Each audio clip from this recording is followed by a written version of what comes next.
ऐसे योग की बात हम करेंगे जिसका निर्माण हमने देखना है चंद्र कुंडली से।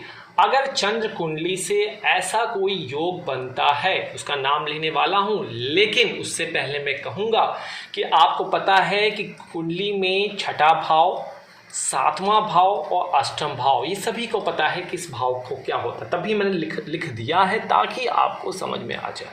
देखिए, छठा भाव जो होता है हमारी कुंडली में, ये छठा भाव है, ये सातवां भाव है, ये आठवां भाव है। तो छठा भाव जो है वो बीमारियों को रिप्रेजेंट करता है, प्रॉब्लम्स को करता है, सफरिंग्स को करता है, पेन को करता है और हमारे दुश्मनों को करता है। सातवां भाव जो रिप्रेजेंट करता है हमारी मैरिटल लाइफ को, हमारी पार्टनरशिप को, हमारे फेम को पब्लिक के बीच में रिप्रेजेंट करता है। आठवां भाव जो है आपको पता है अष्टम भाव मारक भाव होता है, ये ऑब्स्ट्रैक्शंस को डील करता है एंड प्रॉब्लम्स को डील करता है, साथ ही साथ ये ऑकल्ट नॉलेज को भी डील करता है। कहानी क्या है? कहानी क्या है? दो तरीके हैं, या तो आपने अपना लग्न चार्ट देखना है या फिर चंद्र चार्ट देखना है। दोनों चार्ट को आपको उठा के देखना है। खासकर जो ये योग है इसकी जो प्रेफरेंस कही जाती है, बहुत अच्छा फल देता है वो चंद्र राशि में देता है। अगर चंद्र से क्या देखना है? छठे, आठवें और सातवें घर को देखना है। छठे, सातवें, आठवें घर को, और लग्न से भी इस घर को देखना है। आपने क्या देखना है? आपने 3 प्लैनेट को देखना है। जो हमारी वेदा शास्त्र में 3 प्लैनेट ऐसे हैं जिनको हम बेनिफिक प्लैनेट्स कहते हैं। कौन कौन से हो गए? गुरु हो गए, शुक्र हो गए और बुध हो गए। 3 प्लैनेट हो गए, ये 3 घर हो गए।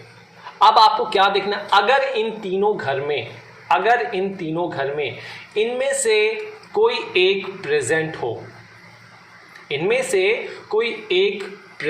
हो तो यहाँ पे एक योग का निर्माण होता है जिसे हम कहते हैं अधियोग। क्या कहते हैं? अधियोगा कहते हैं। जैसे मान लीजिए आपने लग्न कुंडली देखी और आपको अपने चंद्र राशि का नहीं पता है, तो चंद्रमा जहाँ प्रेजेंट है उसको उठाकर यहाँ पे रख दीजिए, तो वो आपकी चंद्र राशि हो जाएगी। मान लीजिए ये चंद्र राशि है, हम मान लेते हैं यहाँ पे 5 नंबर लिखा हुआ, आपका कोई भी लग्न यहाँ पे हो सकता है। 6, 7, 8, 9, 10, 11, 12, 1, 2, 3 और 4। आपने देखना क्या है? मैंने क्या बोला? आपको सिर्फ 3 घरों पे फोकस करना है। कौन कौन से? छठे में फोकस करना है, सातवें में फोकस करना है और आठवें में फोकस करना है। क्या देखना है? आपको देखना है क्या इन तीनों में से जो शुभ प्लैनेट हैं, जो बेनिफिक हैं आपकी कुंडली में, गुरु, शुक्र और बुध, इन्हें नेचुरल बेनिफिक कहा जाता है। अगर ये प्रेजेंट हैं आपकी कुंडली के छठे, सातवें, आठवें भाव में, मान लीजिए गुरु यहाँ प्रेजेंट हो, शुक्र यहाँ प्रेजेंट हो और बुध यहाँ प्रेजेंट हो, वाइस वर्सा, कोई भी कहीं पे, मतलब हर एक घर में प्रेजेंट हो। गुरु यहाँ प्रेजेंट हो सकता है, शुक्र यहाँ प्रेजेंट हो सकता है, 2 एक घर में नहीं, हर तीनों घर में एक प्लैनेट किसी भी तरीके से प्रेजेंट हो सकते हैं। तो इसे हम कहते हैं कि भाई आपकी कुंडली में अधियोग फॉर्म्ड हुआ है। इसको आप नोट कर लीजिएगा, क्योंकि प्रेडिक्शन करते वक्त ये आपको बताएगा कि कितना ये आपका सफलता देगा जिंदगी में। और ये सफलता तभी मिलेगी जब इन तीनों की आपस में दशा, अंतरदशा, प्रत्यंतर दशा चलेगी। साथ ही साथ यह योग तभी इफेक्टिव होगा जब इसके ऊपर किसी भी राहु, केतु, शनि की दशा, मैलिफिक प्लैनेट्स की इसके ऊपर कोई भी इफेक्ट जब नहीं होगा, तभी यह प्रभाव आपके ऊपर होगा अधियोग। तो अधियोगा बहुत कम, रेयर ऑफ द रेयरेस्ट कुंडली में फॉर्म्ड होती है।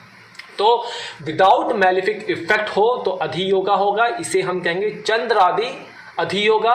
लग्न से सेम केस बन रहा है तो उसे हम लग्नादि अधियोगा कहते हैं। अब होता क्या है इस केस में, क्या रिजल्ट क्या देगा?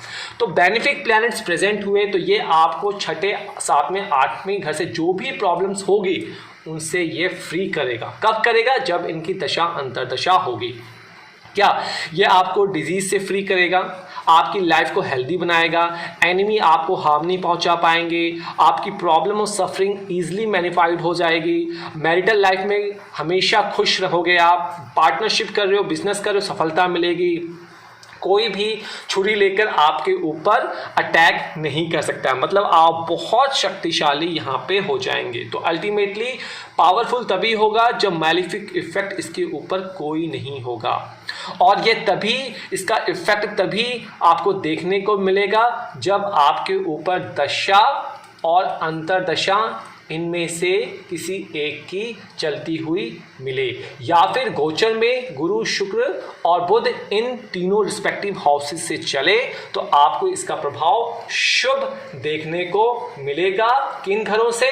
छठे, सातवें और आठवें घर से। तो ये एक सिंपल सा सूत्र था, सिंपल सा योग था, क्योंकि योग की सीरीज चल रही है और बहुत रिक्वेस्ट के बाद ये मैंने स्टार्ट करवाई है, की है। तो आप इनको नोट बना के चलिए, तभी आप एक एस्ट्रोलॉजर बन सकते हैं।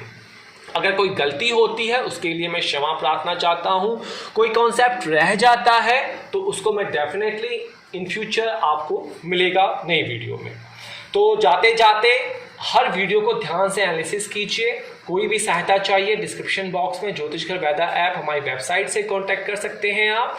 इंस्टाग्राम, ट्विटर और फेसबुक से हमसे आप जुड़ेंगे, आपको बहुत फ़ायदा वहाँ पे भी होने वाला है। तो यहाँ पे इजाज़त दीजिए।